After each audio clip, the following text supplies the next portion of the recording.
Hey, what's up guys? It's Andrew Santowski. I'm giving you another UFC Fight Night prediction video. This time, UFC Fight Night, Dawson versus Green. It goes down tomorrow night, Saturday, October 7th, 2023. Prelims begin at 4. It's going down from the Apex, guys, Las Vegas, Nevada. 11 fight bout. It's a sick fight poster. I like that. So first up, guys, we have Montana De La Rosa against JJ Allridge. I don't think De La Rosa has fought in a while. Hasn't fought since February. Lost to Tatiana Suarez, and I think Suarez is like UFC return. It hasn't won since 2021, so that is worrisome. And she's going against JJ Aldrich, who I do like. She's coming off a nice win over here. She went to China and beat Na Liang, or Singapore, I'm sorry.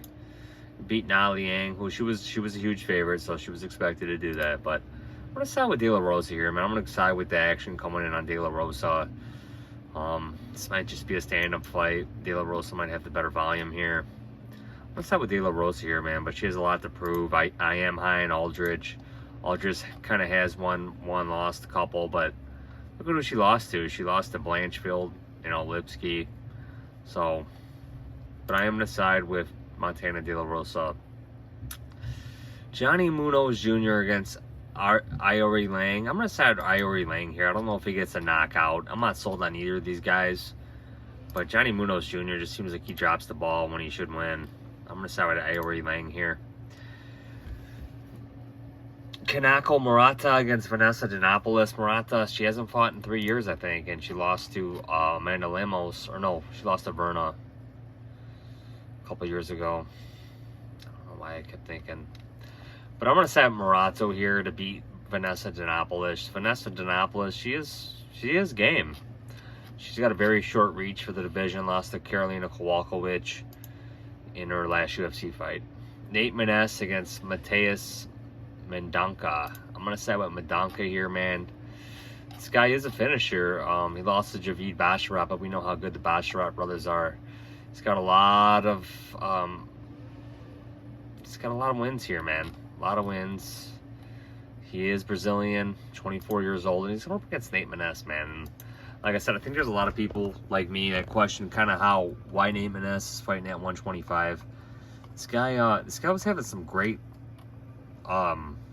success at 135, in my opinion, man. He knocked out, I remember when he knocked out Tony Gravely, and he's 32 years old, so he's 8 years older than Mendonca. Lost to Tahir Lubekov, lost to Umar Nurmagomedov. These fights were all at, Umar was at 135, lost to Tahir at 125, beat Gravely, beat Sanders. I mean, 2 decent wins at 135, and then he drops, but I don't know. I'm going to side with Mendonca here, man, but we'll see what Nate Maness can do. Karolina Kowalkiewicz against Diana Belbita. I'm going to side with Belbita here, man. She's like 10 years younger than Kowalkiewicz. Kowalkiewicz is going to start showing a decline at some point. Like I said, she is kind of fighting her way back in the rankings. She might even be back in the rankings by now, but she's on a nice 3-fight winning streak. I really thought she was going to get fight. I mean, dude, she lost 5 fights in a row at one time in the UFC. I mean, it was looking dismal for her. I really thought she was going to retire and leave the sport. Diana Belbita, up and down UFC career, on a 1-fight winning streak. Nice win over Maria Oliveira, who is, I think, a stand-up karate fighter. So good on Belbita. I'm going to start with Belbita here. Philippe Lins against Ian Cutelaba. Cutelaba just, he's been in the organization for 8 years now. Good on him. He's coming off a win. I mean, he's training at Extreme Couture. Nice one over Tanner Bozier, who's no longer with the promotion. Lost 3 before that, but we know Walker and Spann are in the top 10 of that division. But I'm really high on Philippe Lins, man. This guy's looked really good since dropping at 205. Wins over Maxime Grishin, OSP, Marcin Prachinau. Like I said, at one point in time, he lost to Bozier. But I am going to side with Felipe Lins here. Bill Algeo against Alexander Hernandez. I like Alexander Hernandez's determination to fight back at 145. I am kind of high on the guy, man. I do think that, you know, he has learned from some of his losses, man. He looked very composed against Jim Miller back in February. I think he handled that very well. He definitely won the fight. Lost to Billy Q at 145, kind of gassed. Lost to Moicano at 55. But let's see what he can do at 45, man. I'm all in. If he wants to alternate between weight classes, I'm all in. The guy fights often. He brings it. Bill Algeo, not really high in the guy. He's got a nice win over Joe Anderson Brito. And he's fight often, too. I believe he just had a kid, or not too long ago.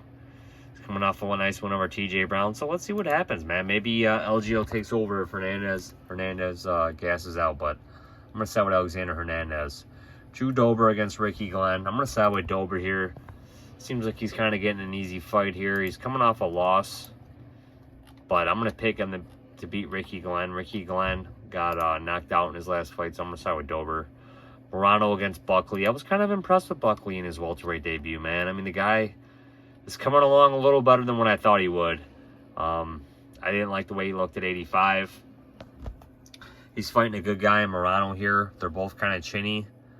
Let's see what happens here, man. I'm going to side with Buckley, but, I mean, I just don't have any type of trust in the guy. Nor would I ever bet a favorite in this spot anyhow. But, yeah, Murata, I mean, this guy's been solid, man. He should have beat Ponzinibbio, too, but he got caught. So I'm going to side with Buckley, but I'm not really confident. Joe Pyfer against Abdul Razak Al Hassan. This should be fireworks for as long as it lasts, but I think Joe Pyfer's going to put this guy out of there, man. Brutally. First round knockout. Grant Dawson against Bobby Green. We'll see if Dawson can get a submission on Green. Dawson's never gone 5 rounds. Bobby Green's a cardio machine. I'm pretty sure Dawson's going to be having his way with Green early. But if he can't get him out of there in 3 rounds, I kind of worry about how he's going to look in rounds 4 and 5. I can see Bobby Green really taking over, really lighting him up, and really hurting Grant Dawson and possibly getting him out of there if it goes into those championship rounds. But I'm going to side with Dawson here, man. Maybe he finds a submission, or maybe he just ekes out a decision, takes 3 rounds, loses 2. Or maybe he dominates all 5. But I'm going to take Grant Dawson. He is a 5-1 favorite.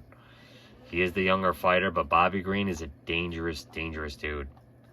So, guys, like I said, my picks: Dawson, Joe Pyfer, Buckley, Dober, Hernandez, Linz, Belbita, Mendonca, Murata, Aoriqileng, and De La Rosa.